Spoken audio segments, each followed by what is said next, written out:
আচ্ছা মেহেদি, ঈদের বাকি আর কয়দিন আছে? কেন ভাইয়া, ঈদের বাকি তো আর 2 দিনই আসছে। ঈদের নামাজ কিভাবে পড়ো তুমি জানো মেহেদি? না ভাইয়া, আমি তো সঠিকভাবে পড়তে জানি না।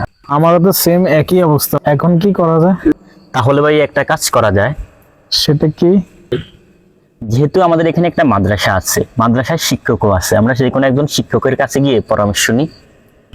তাহলে সেটাই করা যায়, চলো। চলেন।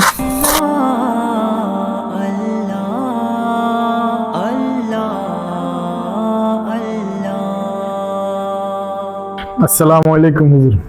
ওয়ালাইকুম আসসালাম রাহমাতুল্লাহ। কি অবস্থা জাকির সাহেব, কেমন আছেন? এই তো আলহামদুলিল্লাহ আছি। কি মনে করে আসেন? বসেন, একটু কথা আছে বসেন, আপনার সাথে। বসেন, মেহেদি বসেন। আসলে হুজুর একটা কথা না বললে নয়। আসলে ঈদের বাকি তো 2 দিন আছে, তো ঈদের নামাজ কিভাবে পড়তে হয় আসলে আমরা সঠিকভাবে জানি না। যদি একটু আমাদেরকে শিখিয়ে দিতেন তাহলে জিনিসটা ভালো হতো আর কি। মাশাআল্লাহ, খুব সুন্দর একটা প্রস্তাবনা নিয়ে আপনারা আমার কাছে এসেছেন। আলহামদুলিল্লাহ, শুনে অনেক ভালো লাগলো। ইতিপূর্বে এমন বিষয় নিয়ে কেউ কখনো আসেনি। আমাদের সমাজেও এমন অনেক মানুষ আছে যারা ঈদের নামাজ কিভাবে পড়তে হয় এটা অনেকেই জানে না। আর বিষয়টা হচ্ছে, ঈদের নামাজ বছরে 2 বার আসে, এটা অনেকেই ভুলে যায়, ভুলে যাওয়াটাই স্বাভাবিক। আচ্ছা, এখন আপনি চাচ্ছেন কি আমি কিভাবে দেখাবো? আমি কি এমনি মুখে বলে দিব, নাকি হচ্ছে যে প্র্যাকটিক্যালি দেখিয়ে দিব? আসলে হুজুর একটু প্র্যাকটিক্যালি দেখে দিলে জিনিসটা ভালো হতো আর কি, তাহলে সব মানুষ জানতো কিভাবে পড়লে ভালো হবে ওই জিনিসটা আর কি। আচ্ছা, যদি প্র্যাকটিক্যালি দেখাতে হয় তাহলে কিন্তু সময় লাগবে, অপেক্ষা করবেন তো ইনশাআল্লাহ? সমস্যা নাই ইনশাআল্লাহ। আচ্ছা, ওকে, তাহলে একটা জায়নামাজ নিতে হবে। আমি জায়নামাজ নিচ্ছি, একটু অপেক্ষা করেন।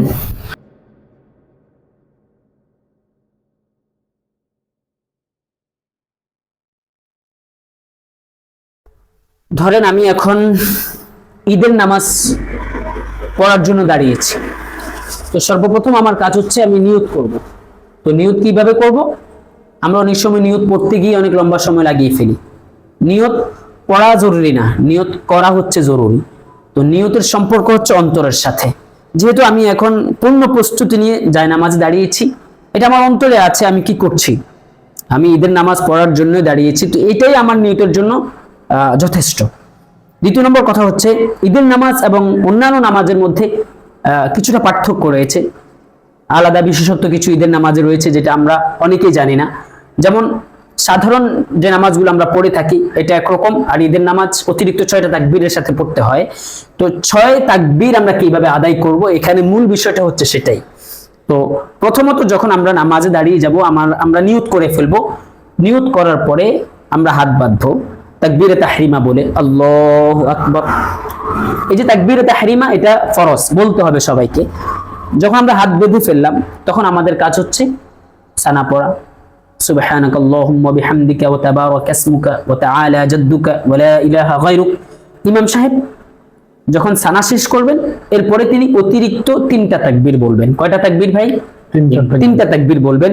আল্লাহু আকবার, হাত ছেড়ে দিবে। দ্বিতীয় তাকবীর আল্লাহু আকবার, হাত ছেড়ে দিবে। তৃতীয় তাকবীর আল্লাহু আকবার, হাত বেঁধে ফেলবে। প্রথম রাকাতে আমাদের 3টা তাকবীরের কাজ সম্পূর্ণ হয়ে গেল। এবার ইমাম সাহেব সূরা ফাতিহা পড়বেন, সূরা ফাতিহার সাথে অন্য সূরা মিলাবেন। এরপরে তিনি রুকু করবেন, রুকু থেকে উঠবেন, সেজদায় যাবেন, সেজদা করবেন, সেজদা করে আবার দ্বিতীয় রাকাতের জন্য উঠে আসবেন। যখন ইমাম সাহেব দ্বিতীয় রাকাতের জন্য উঠে আসবেন তখন তিনি সূরা ফাতিহা পড়বেন অন্য নামাজের মতো। এরপরে সাথে আরেকটা সূরা সংযুক্ত করবেন। যখন দ্বিতীয় আরেকটি সূরা সংযুক্ত করা শেষ হবে, এরপরে ইমাম সাহেব অতিরিক্ত 3টা তাকবীর বলবেন। 3 তাকবীর আমরা হাত ছেড়ে দিব, আল্লাহু আকবার, আল্লাহু আকবার, আল্লাহু আকবার।